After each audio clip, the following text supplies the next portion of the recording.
টাকাটা দিয়ে যাও মা। আমি টাকা দেব না। তুমি আমার রিস্কায় আইছো, তোমার তো ভাড়া দিতেই হইব। আর তুমি যদি আমার ভাড়া না দাও, আমি তোমার যাইতে দিব না। কি করবি তুই? আমাকে যেতে দিবি না তাই তো?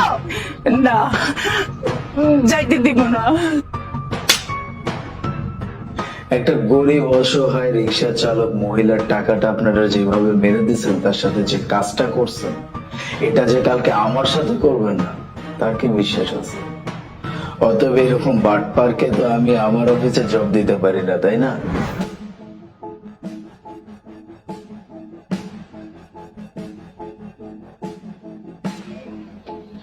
দাঁড়ান দাঁড়ান দাঁড়ান দাঁড়ান দাঁড়ান। রাখেন।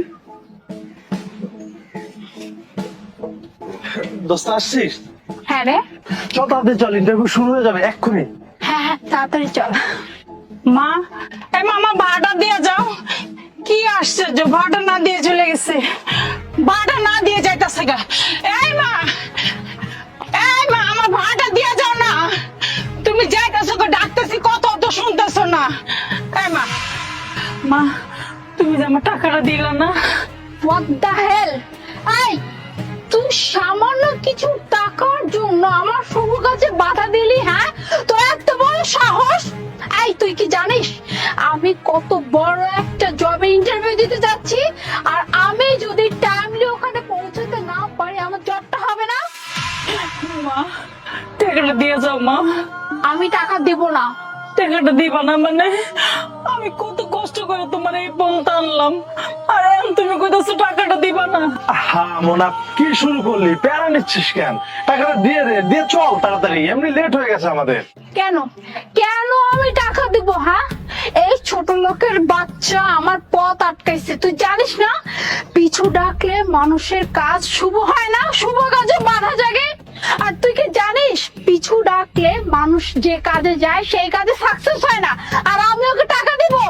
মা, আমি তো তোমার পিছু ডাকি নাই। তুমি আমার ভাড়াটা দিয়ে দাও, তাহলে তো ঝামেলা মিটা যায়। বললাম না যে আমি তোকে ভাড়া দিব না। কথা কি তোর কানে যায় না? দেখো মা, তুমি আমার রিস্কায় আইছো, তোমার তো ভাড়া দিতেই হইব। আর তুমি যদি আমার ভাড়া না দাও, আমি তোমার যাইতে দিব না। আমার স্বামী হসপিটালে ভর্তি, আমার স্বামীর কারণে আমার এই পথে আসা। তুমি আমার টাকাটা দিয়ে যাও মা। আমি টাকা দিব না।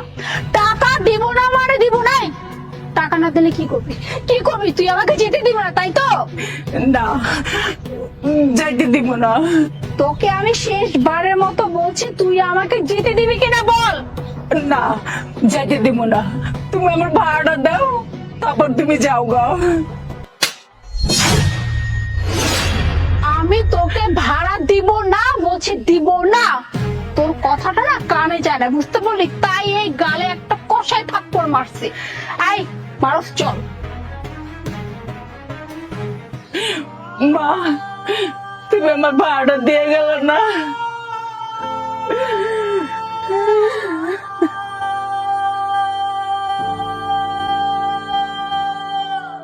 মোনা, ঝামেলাটা কেন করতে গেলি? চাচিরা ভাড়াটা দিয়ে দিলে পারতি, থাপ্পড়টা মারলি কেন? তুই না আসলে একটা বুদ্ধ। আরে আমার কাছে ভাড়া না, আমি কি করে ভাড়া দিব? তাই তো এই ঝামেলাটা করে বুড়ির কাছ থেকে পার পেয়ে চলে আসছি। এখন চল তাড়াতাড়ি। আপনারা দুজন ভেতরে আসুন। ওকে।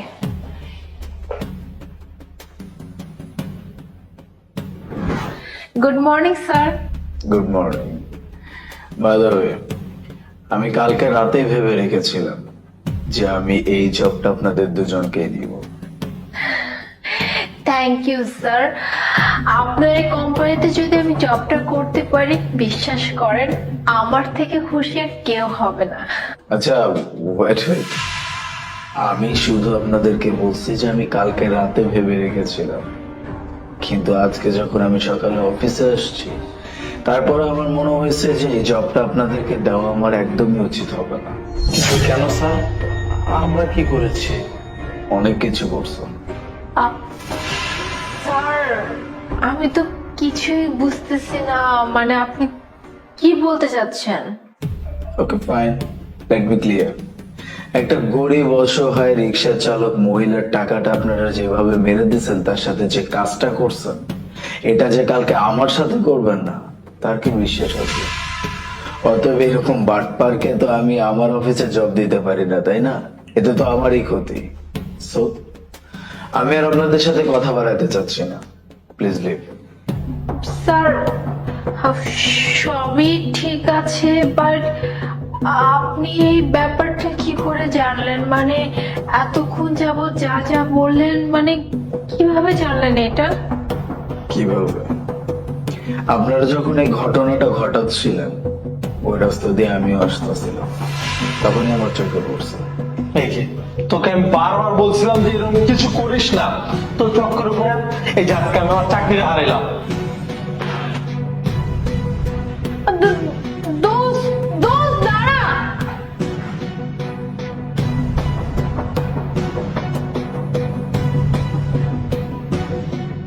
স্যার, ওরা কি এমন অন্যায় করেছিল যে আপনি ওদের চাকরি দিয়েও আবার চাকরি থেকে বাদ করে দিলেন? ওরা গরিবের হক মেরে দিছে, আর আমি শুধুমাত্র ওদের চাকরিটা মেরে দিছি। That's it. ওই যে কথা আছে না, টিট ফর ট্যাট, প্রতিশোধের উত্তর প্রতিশোধ। যেও কাজ করো। Okay sir.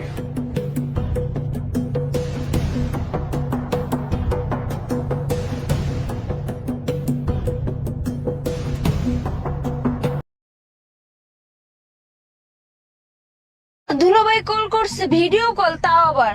আপু তো এখানে নাই, এখন আপুরে কিভাবে দেখাই? আইডিয়া।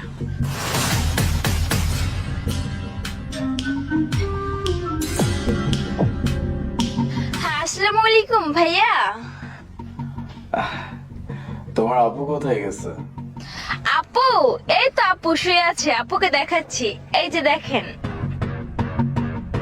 শুয়ে আছে?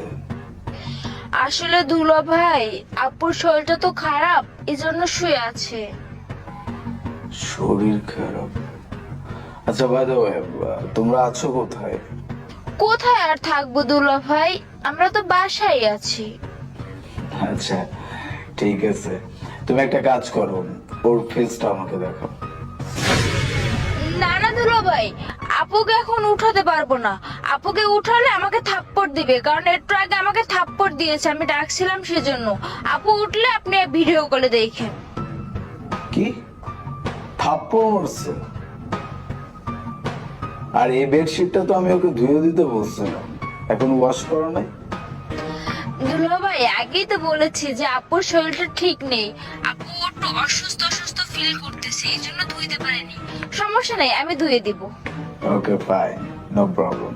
তুমি একটা কাজ করো, বেডশিটটা একটু ধুয়ে দিও, অপরিষ্কার হয়ে গেছে। আচ্ছা ঠিক আছে। থ্যাঙ্কস গড, আজকে আপু অনেক বড় বাচ্চা বেঁচে গেছে। কি ব্যাপার? কার কাছ থেকে আবার আজকে বড্ড বাচ্চা বেঁচে গেলাম আমি? আপু, তুমি চলে আসছো? হ্যাঁ, আমি চলে আসছি। আসলে হয়েছিল কি, হোটেলে চেক আউট করতে না একটু টাইম লেগে গিয়েছিল, আর সৈকত তো চলে গেল, তাই আমি চলে আসছি। আরে দুলাভাই তো ভিডিও কল দিয়েছিল। কি বললি তুই? আলে ভিডিও কল দিছে? ও মাই গড, এই ও বুঝতে পারে না তো যে আমি ভিডিও কলে ছিলাম না? না না, আর তুমি আমাকে জিজ্ঞেস করছিলে না আমি এইসব জিনিসপত্র কেন নিয়ে আসছি সাথে? আমার প্রথমেই জানা ছিল যে দুলাভাই ভিডিও কল দিবে, এজন্য এগুলো সাথে করে নিয়ে আসছিলাম। এটা সাজিয়ে তোমাকে ভেবে দুলাভাইকে দেখাই দিছি, যার কারণে এখন দুলাভাই পুরাই বোকা হয়ে গেছে। থ্যাংক গড, তুই আজকে আমাকে বড্ড বাঁচিয়ে দিলি। আজকে যদি আলিফ কোনোভাবে একটু হলো জেনে যেত যে আমি এখানে নাই, আমি আমার বয়ফ্রেন্ডের সাথে কোথাও গিয়েছি, সবকিছু লন্ডভন্ড হয়ে যেত। যাই হোক, তুই আজকে তোর বোনের জন্য যা কিছু করেছিস, বিশ্বাস কর আমি অনেক খুশি। এখন তুই বল, তুই যে আমার জন্য এত বড় একটা কাজ করলি, এর বিনিময়ে তুই কি খাবি? আমি রসগোল্লা খাবো। আচ্ছা বাবা, ঠিক আছে, তুই রসগোল্লা যেহেতু খেতে চাইছিস, তোকে আমি রসগোল্লাই খাবো। এখন চল বাসায় চল, আর বাসায় যেতে যেতে রসগোল্লা বাসায় চলে যাবে, কেমন? ওঠ। ঠিক আছে, এইসব জিনিসপত্রগুলো আগে উঠিয়ে নি, তারপরে যাব। আচ্ছা ঠিক আছে, আমি হেল্প করতেছি। আমাকে বোকা বানানো হচ্ছে। দ্যাট মিনস ওরা বাসায় নেই। ওকে ফাইন, আমি আজকে ওদেরকে রসগোল্লা খাওয়াচ্ছি। আপু তুমি কখন অর্ডার করছো? এখনো তো আসতেছে না। আরে পাগলি, পাগল হয়ে গেছিস? আমি যেহেতু অর্ডার করেছি অবশ্যই আসবে, একটু অপেক্ষা কর। আসবে আসবে, শুধু রসগোল্লা না তো, রসগোল্লার সাথে রসমালাই, তারপরে তোমরা আরো যা যা খেতে চাও সব কিছু চলে আসবে। আরিফ, তো তুমি এখানে কিভাবে? আর তুমি কি করে জানলে যে আমরা রসগোল্লা অর্ডার দিয়েছি? আর তুমি তো অফিসে ছিলে।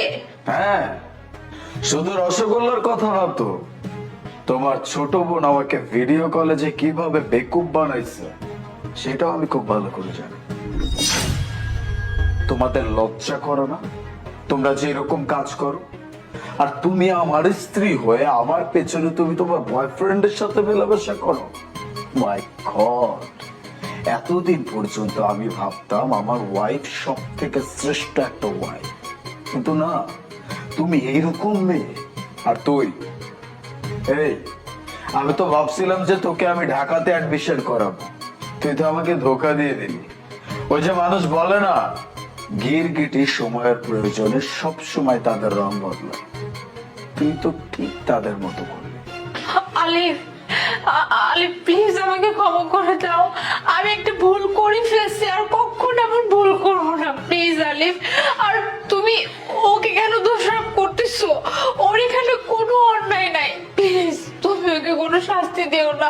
ও যা কিছু করেছে সব আমার কথাই করেছে, আমি বলেছি তাই ও করেছে, ও নিজে থেকে কিচ্ছু করে না। প্লিজ আলিফ, আলিফ আমাদেরকে ক্ষমা করে দাও আলিফ। মাপ? কিসের মাপ চাচ্ছ তুমি? যে ভুলটা তোমরা করছো সেটার কোনো ক্ষমা হইতে পারে না। তোমাকে তো আমি বাড়ি থেকে বের করবই। আরে যে তুই, তোর অ্যাডমিশন বন্ধ, তোর আমার বাড়িতে থাকা বন্ধ, খাওয়া দাওয়া সবকিছু বন্ধ। দেখে এবার তোরা কিভাবে চলিস।